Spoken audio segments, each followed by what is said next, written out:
Okay, how do you make $10,000 through cryptocurrencies over the next couple of months? My name is Mike or Kubera. Welcome to this channel. Let's get into it, okay? So first of all, you need money in order to make money. So the first thing you need to do, you need to figure out how to get $1,000. If you have $1,000 you are able to invest with right now or more, fantastic. If you don't have it, here's what you should not do. Borrow it or use your card or sell something that you still need. If you're able to sell some random junk lying around the house, that's fantastic. Boom, you got money right there. I mean, some of those clothing items or that old laptop or camera or whatever, hey, you're able to sell it, do a Gary Vee style, maybe flip it, boom, you've got cash. If you have no cash, you cannot play with money that you cannot afford to lose, because as soon as you lose the bank's money, it's not like they forget about it. If you lose money from your parents, you borrow it from your parents, it's going to be a strained relationship. I do not recommend that.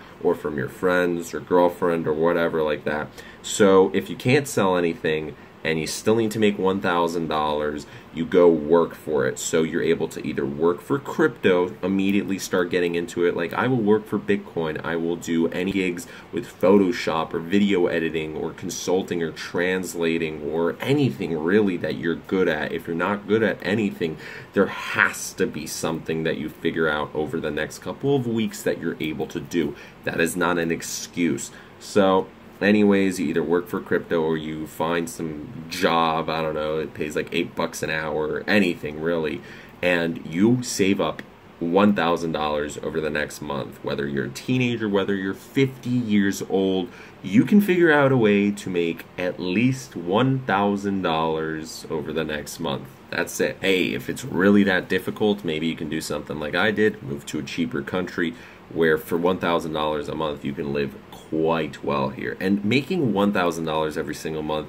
is actually a pretty easy thing to do. $12,000 a year, I mean, that's poverty in America. Like, if you literally can't do better than poverty, it's time to rethink why you're interested in cryptocurrencies. I'm just saying. Anyways, so once you have $1,000, you are ready to go. Why $1,000? I mean, it could be 990, it could be 1,010. This is just a number I threw out there because in my personal opinion, you need at least 4 figures to properly make money, to make it work for you, because the best thing to do is make money while you sleep. A lot of people, they're like, well, I have like $200, can I invest it in cryptocurrencies? I mean, you could find an ICO or maybe even get involved in a pump and dump group, which isn't going to take your money. And some people understand that, like, yeah, they are throwing out money with Control Finance and BitConnect and cloud mining and all this stuff, but they're like, well, you know, it's better chances than the lottery. Well, I mean, if you're one of those people, okay, like, it's not really investment at that point. It's more like playing just like how you would in Las Vegas or like the lottery. But, you know, again, I would not recommend that. But there's some people who, they see that and they're like, oh, well, I have $200, I can easily make some money with that. Other people are making money. Listen, it's not easy to make money with $200. Is it possible? Of course. For you, most likely it's not going to happen. That's just statistically speaking, 99% of the people watching this video, you're not going to make it happen. And if you are able to make money with BitConnect or whatever, and then most likely what's going to happen is you're making money, you reinvest it, you lose it somehow or another, you get greedy or whatever. Anyways, so like, if you have just a couple $100, the usual traditional route, which is investing in small cryptocurrencies, even though the fees aren't as bad as, let's say, with like, okay, so I had Scottrade account, right? And it was kind of expensive. It was a couple bucks per trade. This is on the stock market. Yeah, I traded stocks when I was like 16 or whatever, and it kind of sucked because I had to be under my dad's account, and my dad would have to call in whenever there was a problem. But hey, at least I got to play in the stock market. I made like 40%, but it wasn't. I remember this. It was this. It was Celdex. It was Celdex Industries. I don't know what's going on with that stock right now, but I remember I was super interested in like biochemical companies or whatever it was, and I saw something about it like a couple of years back, and it just rose a bunch, and I believed in it. I did my research.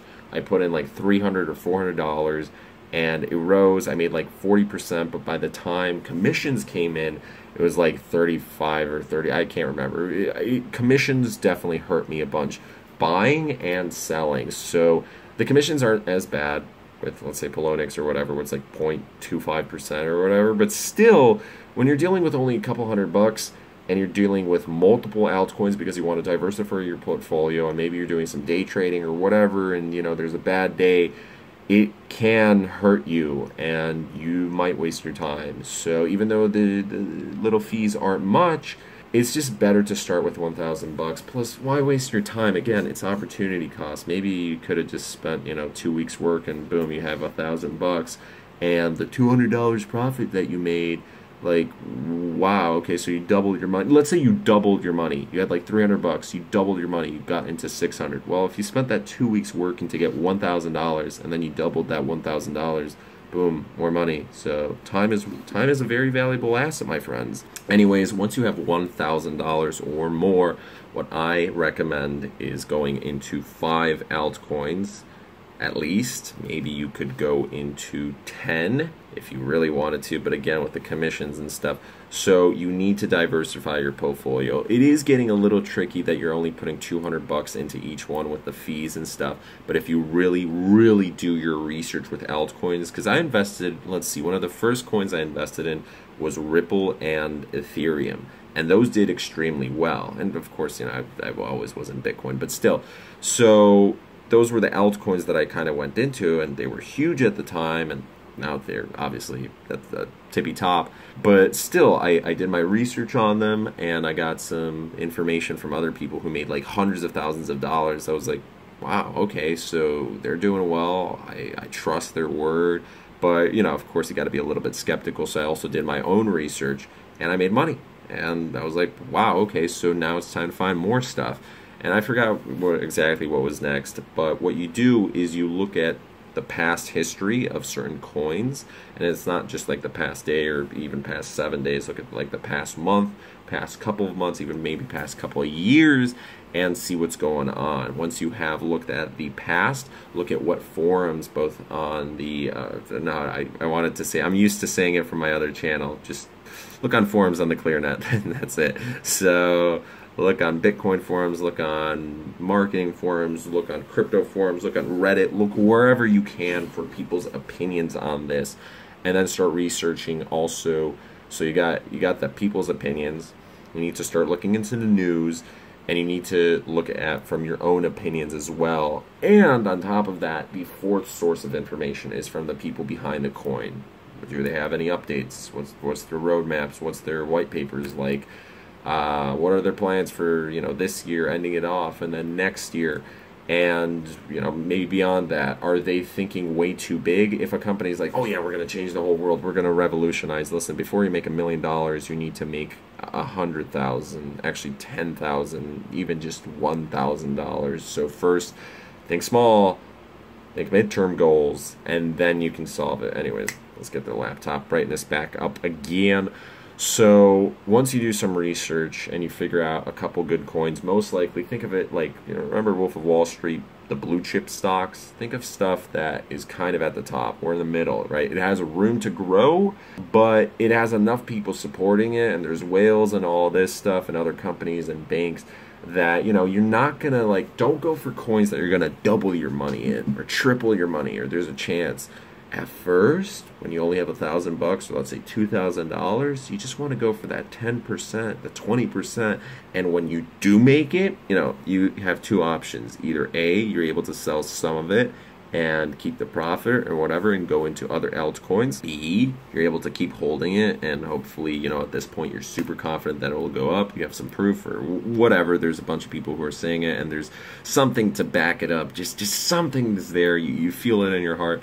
Or the other one, you just sell everything completely and go into other altcoins, or kind of do your own thing at that point. But the main thing you're looking for here is to take that $1,000 and the first couple of trades, make like 5%, make like 10%, 15%, and once your portfolio starts growing from like $1,000 to $1,100, it's like $1,200, $1,300, $1,500, and you keep selling and you keep doing your research, then at that point you can go from the more trusted stocks into stuff that's a little bit riskier but not super risky. Like, let's say, a month ago you were thinking about NEO and ANT shares. Well, no, it's the same thing. But that is it's nice. It's kind of in the middle. It wasn't like super, like, let's say if NIO was below $1, then yeah, the traditional penny stock. So that's what you're going for there. Although in the crypto world, like, you don't want to go for anything below like 50 cents. That's my personal thing. You don't want to go for anything below 50 cents. Let's say 50 cents to like $2 mark. That's nice. That's a nice point to be in. If you're buying something that's like $50, there's not much room to grow there. Also, you have to look at the market caps. But once you start diversifying your portfolio, what I recommend as well is, this is more the high risk trading route, but the lower risk trading is, let's say you start lending out Bitcoin. You guys know about this. You start earning Bitcoin through affiliate programs, through doing your own thing, through Steam it, through whatever it is. Made a video and live stream about that. This is mainly towards trading. So once you have figured out what works, at this point, what you should focus on instead of day-to-day trading, because most of you will fail with that, is week-to-week trading. And eventually, yes, the 10% starts mattering a lot when you grow from 1,000 to 2,000 to 3,000 to 4,000, and you kind of keep leveling up. So you should have a rule that pretty much, let's say if something goes down 10% or 20% or 15%, there's a stop limit, boom, you sell it, and you cut your losses and you go into something else again. The best time to make money is to wait to purchase at a good time, and the best time to purchase is when the markets are down, when things are in the negative double digits. That is when you will be able to purchase a lot, because people are freaking out, there's a lot of fear going on, and you go in, you confidently purchase it, you lock that laptop, you lock that puppy up for a couple of hours, you don't look at it. I mean, you probably placed an order to sell high, of course, but you don't look at it, you don't care about it, you don't go emotional into it, you're logical thinking, right? And then you open it back up when you feel ready again. And hey, with the simple rules that you can make for yourself, I only do a couple trades per day, let's say 10 trades per day. If something goes down 15%, I sell it. I make sure to do research, at least 5 articles from this one website, at least 5 forum posts from this, at least that, and I talk with 2 other people who are also investing, what they think about it, and then we all kind of figure out like, it's a good point to buy in right now because you were looking at the candlestick charts. While doing all this, you should be researching every single day that you're doing this. Every single day. And eventually, once your portfolio grows past $5,000, well, this is where things start to get a little bit easier, but don't get suddenly too happy, because at this point you're like, yeah, I'm amazing, I turned 1,000 into 5,000 bucks within, let's say, like 3 months, right? And you might start getting a little trigger happy. At this point, what you still want to do is lower risk trading. You can make a couple higher risk coins, but let's say you have 20 altcoins. Out of those 20, only about 10% should be high risk, while the other ones, they're okay. Because if it's only 10% that suddenly fails and everything goes, it's like whatever, you don't really care about that. But if it's much more than that and suddenly the markets go down and you weren't able to predict that stuff, that's when things start to go a little haywire. Sorry, I'm multitasking, I should probably focus, but time is valuable. Anyways, I don't want to make this too long because I know about your time. We shall be discussing further into affiliate marketing with Bitcoin and all that stuff soon, and also about the prices. So if you'd like to, stay tuned for that. I don't know, I just wanted to make this video more for the newbies, because there's a bunch of newbies out there and who are still asking the same simple questions. Sorry, I should have probably said at the start this isn't for like advanced, because this is nothing. But for newbies out there who are, I see a lot of comments where people are like, I have $1,000, $2,000, $5,000 to invest right now. Like, what do I invest in? Listen, you need to do your own research. And if you're one of those individuals who will take something immediately, like without a grain of salt, from one person, from me, from another guy on YouTube, from one forum post, then yeah, you deserve to lose money because you should do your research. You should actually be thinking like, what biases does that one person have? What are my biases? Maybe I'm invested in a coin and I want this other coin to go up. Actually, or maybe I want to go against the coin, or maybe I'm saying something controversial just so I can get that sweet, sweet ad revenue. There's so many biases that I could have. There's so many other biases that other people can have. So always think about that stuff. Do your own research. Go to forums and have a specific number of things that you do, simple things that you do every single day. Don't get emotional about this stuff. Whenever you do get emotional, you need to go away from it. Now, some people probably think like, oh, this video is silly, your channel's blah, blah, blah. There's a lot of deep things to be thinking about this. You have to be on a certain level of understanding. It's really strange, but even if you know everything there is to know about investing and being amazing and making money and all this stuff, human emotion eventually leads to a downfall. But anyways, my name is Mike. Hopefully you enjoyed this video. If you did, please leave a like, comment, subscribe, and share. We shall see you guys in a future. Peace.